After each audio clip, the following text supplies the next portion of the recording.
วันนี้เขาจะไปใส่แบบปุ้ยวันนี้เขาจะไปใส่วันนี้เขาจะไปย่างเล่นไปย่างเล่นเนาะย่างเล่นตอนเช้าเนาะไปมานั้นปับปุ้ยมา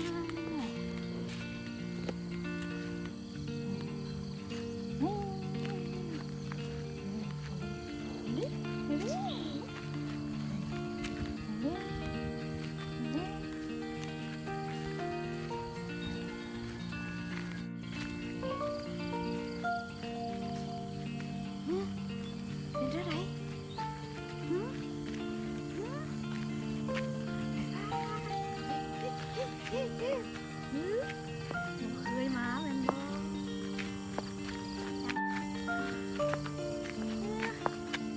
เด็ด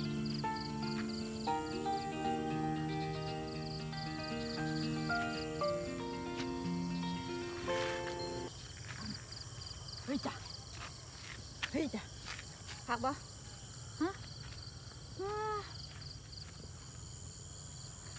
ไอ้แบ็คเอ้ยแบ็คเอ้ยเอิ้นแบ็คไว้แบ็ค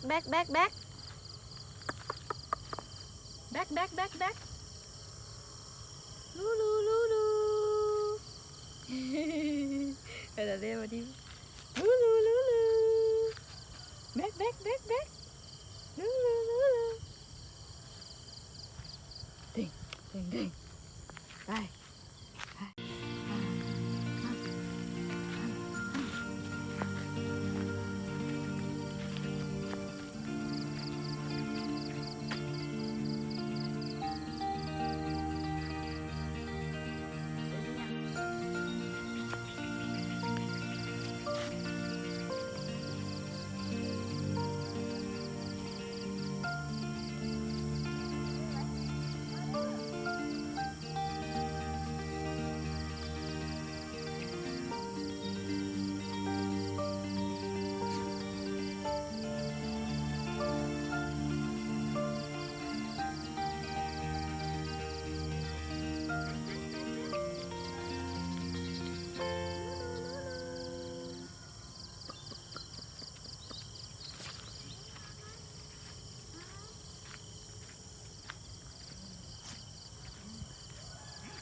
ย่านบัว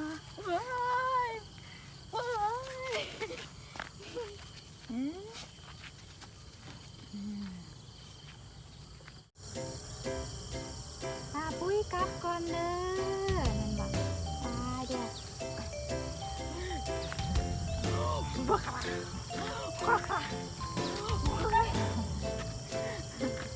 ไปกลับเนาะ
บนปากบอก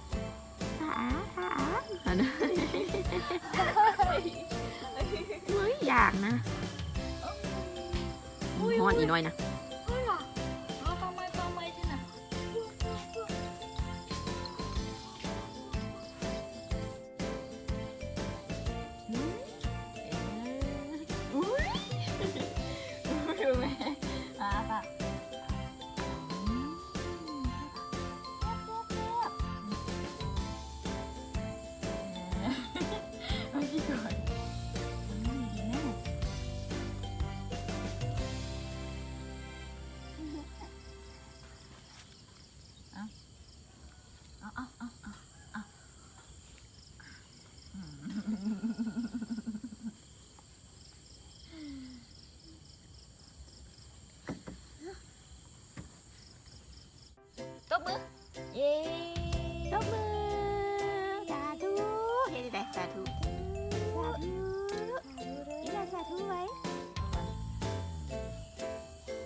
นะ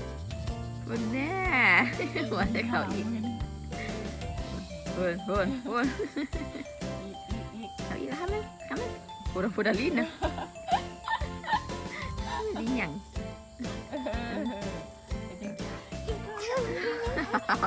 พูดลงแค่ลงว่ะ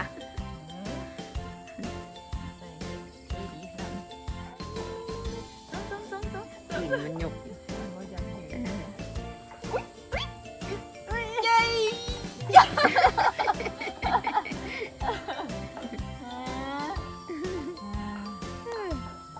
ดีวะ